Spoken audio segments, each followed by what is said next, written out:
Hello everyone, मैं doctor Shweta पाठक आपके सम्मुख बरमूडा ट्रायंगल के पार्टों को लेके उपस्थित हूँ। जहां मैंने पहले पार्ट में बरमूडा ट्रायंगल के को लेके जो तमाम तरह की भ्रांतियां थी, उन भ्रांतियों के विषय में सच से रूबरू कराने की शुरुआत किया था। आज मैं सेकंड पार्ट में जो एक बड़ी भ्रांति फैलाई गई थी कि जो भी समुद्री जहाज या ऊपर से जाने वाला हवाई जहाज या युद्धक विमान जब भी उस क्षेत्र में प्रवेश करता है तो मैग्नेटिक कंपास नीडल काम करना बंद कर देती है। यह एक व्याप्त मान्यता लोगों के अंदर है, जबकि इस तरह का वैज्ञानिक कोई भी कारण वहां नजर नहीं आया है। कभी भी जितने भी टेस्ट किए गए, कहीं भी असामान्य चुंबकीय विसंगति की नहीं पाया गया। कुछ चीजें जो है, जो चुंबकीय चुंबक को लेके जो फैक्ट्स हैं दुनिया के विभिन्न जगहों पे, उनमें से कुछ चीजों का उल्लेख मैं यहाँ करना चाहूंगा, जिसमें है कि चुंबकीय ध्रुव जो मैग्नेटिक पोल्स होते हैं में प्राकृतिक चुंबकीय भिन्नता मैग्नेटिक वेरिएशंस होती है। उदाहरण के तौर पर लें कि संयुक्त राज्य अमेरिका में सिर्फ वे स्थान जहां उत्तर चुंबकीय कंपास भौगोलिक उत्तर एक समान होती है, उनका जो मैग्नेटिक नॉर्थ होता है और ज्योग्राफिकल नॉर्थ होता है वो एक ही होता है। देखिए, विकॉन्सिन से लेकर मैक्सिमो की खाड़ी, गल्फ ऑफ मैक्सिमो की और आने वाली एक रेखा स्थित है। सेलर्स कई सौ वर्षों से ये जानते हैं, परंतु सामान्य जनता इतनी जागरूक नहीं हो सकती। यह सोच सकती है कि त्रिभुज जैसे एक बड़े क्षेत्र में कंपास के परिवर्तन में कुछ रहस्यमय हो सकता है, और उसी बात को अपने दिमाग में धारणा बना के तमाम तरह की भ्रांतियां करते थे। जबकि जो मैग्नेटिक नॉर्थ और ज्योग्राफिकल नॉर्थ को लेके जो जो दुनिया के हर जगह पे अलग अलग पाए जाते हैं, केवल एक ही जगह जो यूनाइटेड स्टेट ऑफ अमेरिका में है, वही जो है एक जगह जो है दोनों एक ही पॉइंट पे पाई जाती है। देखें, बरमूडा त्रिकोण के संबंध में उठने वाली भ्रांतियां, कहानियां, लोकोक्तियां जो भी घूम रही हैं गोवा में और कई सौ वर्षों से घूम रही है, उनमें तूफान का एक बहुत बड़ा स्थान है। समुद्र में बड़े तूफान होते हैं, बड़ी आंधियां, और ये तूफान बहुत पावरफुल होते हैं, शक्तिशाली होते हैं, जो भूमध्य रेखा के निकट अटलांटिक में पैदा होते हैं। और जब ये पैदा होते हैं, हजारों जिंदगियां खत्म करते हैं। आर्थिक रूप से विभिन्न देशों के अरबों डॉलर का नुकसान कर देते हैं। 1502 में फ्रांसिस्को डी बोलाडिला के स्पेनी जहाजों के बेड़ों की डूबने की घटना किसी विनाशकारी आंधी के कारण होने वाली पहली घटना थी। जो इसके पहले भी होता रहा होगा, लेकिन ये रिपोर्टेड घटना है 1502 में। और अतीत में तूफानों ने, इन तूफानों के कारण कई तरह के एक्सीडेंट्स हुए होंगे। अब उस तूफानों को वहां जाके तो कोई देख नहीं पाया, तो वहां से गायब होने वाली चीजों के विषय में तमाम तरह की फिजिक्स का लॉ, विज्ञान का नियम, गुरुत्वाकर्षण का नियम, मैग्नेटिक कंपास का नियम वहां लागू नहीं होता। जो भी जाता है वहां समाप्त हो जाता है, उसके अंदर विलीन हो जाता है। तो इस तरह की घटनाओं को जन्म दिया होगा। यहाँ उस भ्रांति से निपटने के लिए गल्फ स्ट्रीम को भी देखना होगा। यह भी इन भ्रांतियों को पैदा करने में काफी सहायक है। गल्फ स्ट्रीम जो है एक समुद्र के सरफेस पे उठने वाली समुद्री लहर है जो मैक्सिको की खाड़ी गल्फ ऑफ मैक्सिको से निकल के फ्लोरिडा के जल डमरू के उत्तरी अटलांटिक में गई है।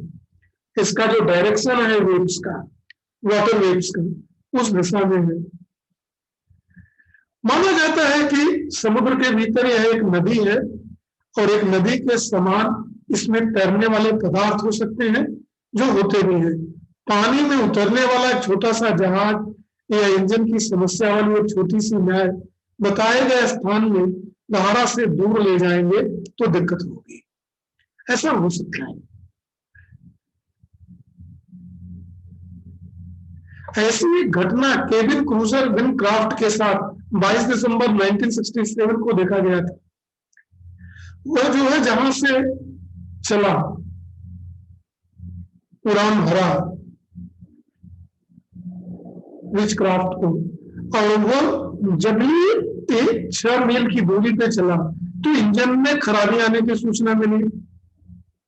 और जब जो है बचाव दल के सदस्य वहां पहुंचे तो गायब था। इसका मतलब था वो डूब चुका था, किसी समुद्री लहर के घेरे में, साक्ष वेग में वो फंस गया था और इसके कारण वो, लेकिन चूंकि किसी ने समुद्री लहर को देखा नहीं था, उसके विषय में कोई ज्ञान नहीं था, तो यही कहा गया कि यहाँ लॉ ऑफ फिजिक्स लागू नहीं होता है।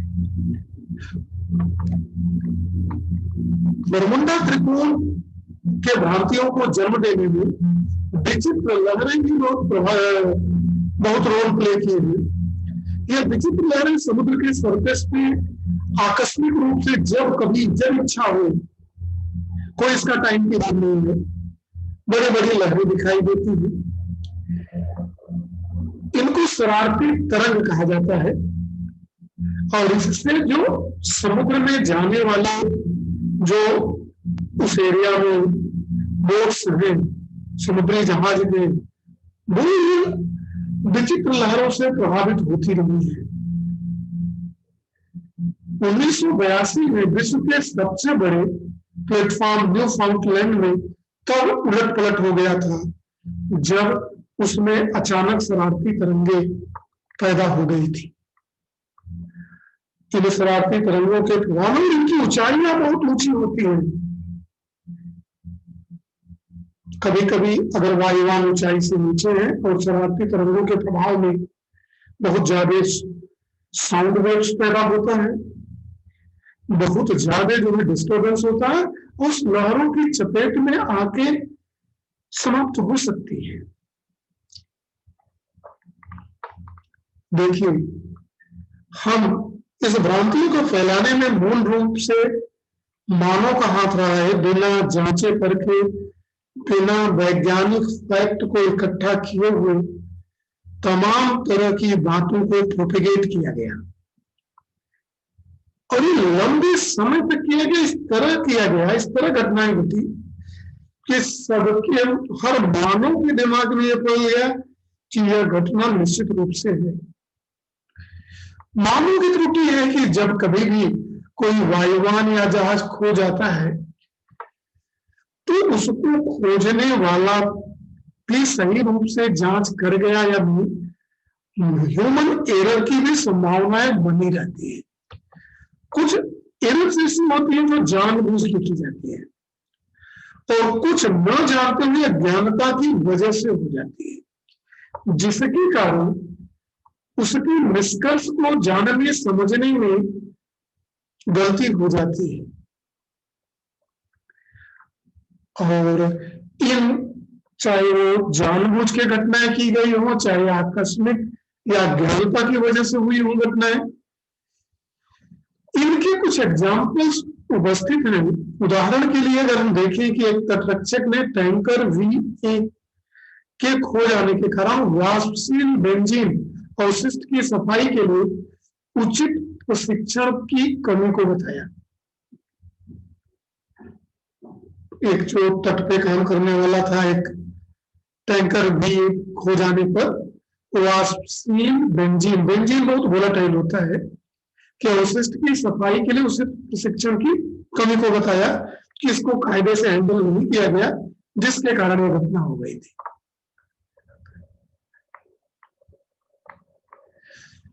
1972 में दूध व्यवसायी हार्वे कोलोवेर था। नौकायन उसकी नौका जो है खो गई थी। उसका कारण था कि 1 जनवरी कारण था। रेवू नाम का एक सेलर था, नाविक था, जो खो गया था। इसका कारण था कि बहुत ही समुद्री तूफान उठा हुआ था और उसी तूफान में अपनी नौका उतार दी थी। यह घटना 1 जनवरी 1958 की है, दक्षिण फ्लोरिडा में। और जब इस तरह से दुस्साहस हम करेंगे तो दुर्घटनाओं का घटन होना स्वाभाविक है। और जब इस तरह की स्वाभाविक घटनाएं घटती हैं तो अगर उसका सही वैज्ञानिक कारण नहीं दिया जाएगा तो तमाम तरह की भ्रांतियां उत्पन्न होती हैं। और इस तरह की घटनाओं में जब घटनाएं घटती हैं और डर के मारे कोई समुद्री सीमा में उतरता नहीं, तो घटनाओं के संबंध में जो चाहे हवाई जहाज हो चाहे समुद्री जहाज हो, इनके मलबे नहीं मिल पाते। और जब मलबे नहीं मिल पाते तो एग्जैक्ट कारण का पता लगाना असंभव हो जाता है, जिसके कारण यह संभव है। बरमुंडा त्रिकोण के विषय में जो भ्रांतियां फैली हैं, जिनके भ्रांतियों के को आपके दिमाग से निकालने की कड़ी में इस चीज का उल्लेख करना बहुत जरूरी होगा कि जानबूझ के बिना से कार्रवाइयां जो की गई थी विश्व युद्ध के दरमियान, एक चीज है। दूसरी, समुद्री यात्रा के दरमियान बहुत ज्यादा कठिनाइयां भी होती है। समुद्री डकैती उसमें एक प्रकार से आम बात है। हो सकता है इस बात की संभावना हो कि कोई समुद्री जहाज जा रहा हो और डकैतों द्वारा लूट के डुबो दिया गया हो, और निश्चित रूप से मार के डुबो दिया जाए तो व्यक्ति लौटेगा नहीं। तो जो लौटेगा नहीं तो उसका कारण न पता चलने के कारण उसको बरमुंडा का त्रिकोण, हो सकता है कि वो शरारती तत्व जो ये काम करते हो उन्हीं के समूहों द्वारा इस तरह की गलत बातों को प्रोपेगेट किया गया हो दुनिया में। देखिए, विश्व युद्धों के दरमियान पनडुब्बियों के डूबने की कई घटनाएं हुई। इन पनडुब्बियों को डूबने के लिए जो भी सबमरीन जो डूबी उसके लिए जो भी वेपन्स प्रयोग किए गए होंगे वो बताया नहीं गया होगा और कहा गया होगा कि बरमूडा के त्रिकोण में वहां जाके डूब गए। देश अपने जैसे मैं उस एरिया में आता हूँ और मेरी सबमरीन डूब गई है तो मैं अपनी देश की जनता को गुमराह करने के लिए बरमूडा त्रिकोण की भ्रांतियों को सहारा बना लिया होगा।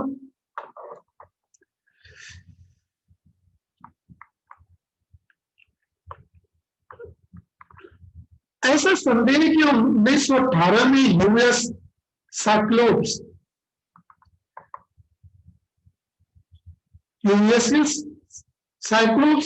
द्वितीय विश्व युद्ध में 2 नाव थी, प्रोतुप और मोरुस को खो जाने में जो 2 नाव खोई थी द्वितीय विश्व युद्ध के दरमियान। लोगों ने कहा कि बरमुंडा त्रिकोण के द्वारा हो गई, में जाके जो है विज्ञान का नियम वहां लागू नहीं होता, ग्रेविटी का लॉ नहीं लागू होता, मैग्नेटिक कंपास की नीडल का रूल लागू नहीं होता, अन्य कई रूलों को कहा गया लागू नहीं होता, विस्कोसिटी वगैरह की। तो इन चीजों को कहा गया कि जो खो गई तो कहा गया उसके कारण हो गया होगा गुमराह करने के लिए। लेकिन इस बात की संभावना है कि युद्ध के दरमियान पनडुब्बियों का प्रयोग हुआ हो उसको डुबोने में। तो तमाम तरह की समुद्री डकैतियां, सरकारों द्वारा जनता को सही एक्सप्लेनेशन न करना, बरमुंडा त्रिकोण के संबंध में बहुत ज्यादा भ्रांतियों को पैदा किया था। देखिए, ये जो समुद्री डकैती पश्चिम प्रशांत और हिंद महासागर में तो सामान्य है, ये तो देखा गया है। नशीले पदार्थों की तस्करी में ये पर्यटक के नाव की चोरी करते हैं और उसी नाव से ड्रग्स को एक जगह से दूसरी जगह पर ले जाते हैं। तो जब भी नाव चोरी करेंगे तो नाव के पे लोगों को मार के वो फेंक देंगे। ये जलदस्यु कैरिबियाई क्षेत्र में शामिल थे। एडवर्ड टी ब्लैकबेल, जॉन लैटिफे,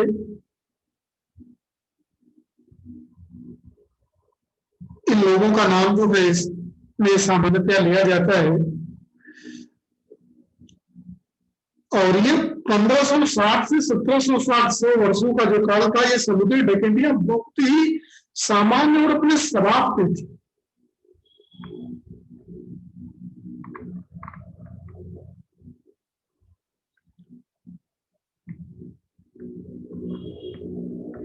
चलिए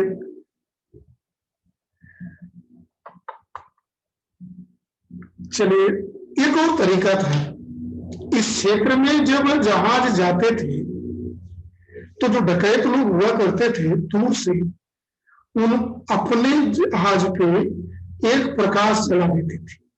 प्रांतियां तो थी बहुत दूर से, तो उस प्रकाश को देख के भी कुछ लोग घबरा जाते थे।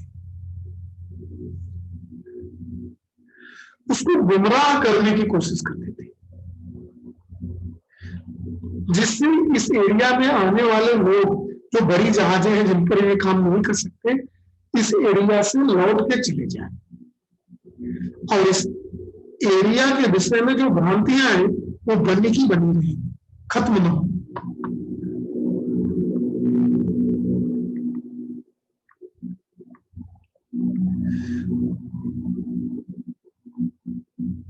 नागस एक है, वो कहते हैं कि वो एक घुमंतू घोड़े पे लालटेन लटका देती थी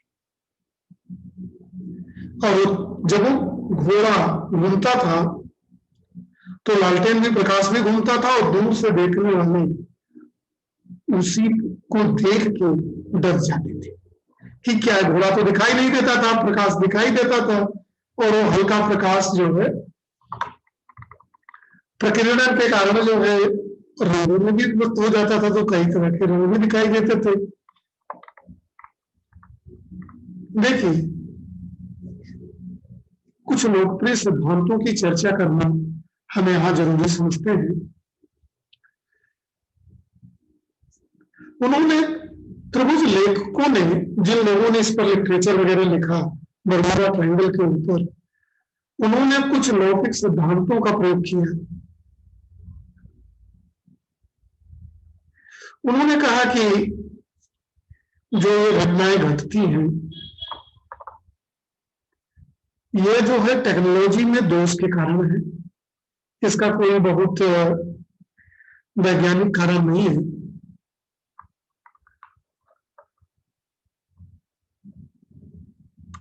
जो इस तरह की घटनाएं चल रही हैं, तमाम तरह की जो भी उस एरिया में घटनाएं घटी, उसको लेके कई लोगों के द्वारा अपने निजी स्वार्थ की पूर्ति के लिए जो भ्रांतियां फैलाई गई, वो भ्रांतियां पूरे विश्व में फैली।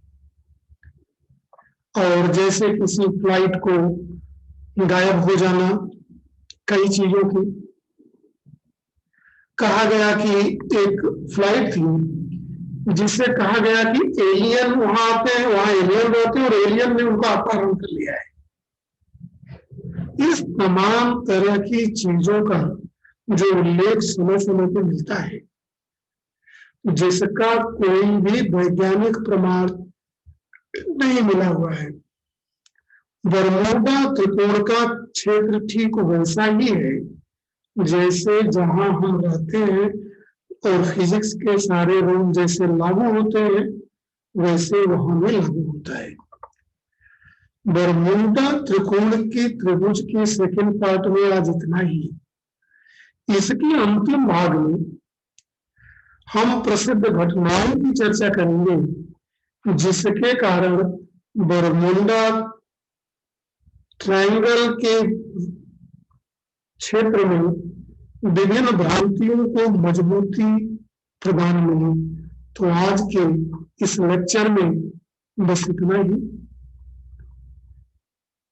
और फिर मिलेंगे अंतिम कड़ी के साथ।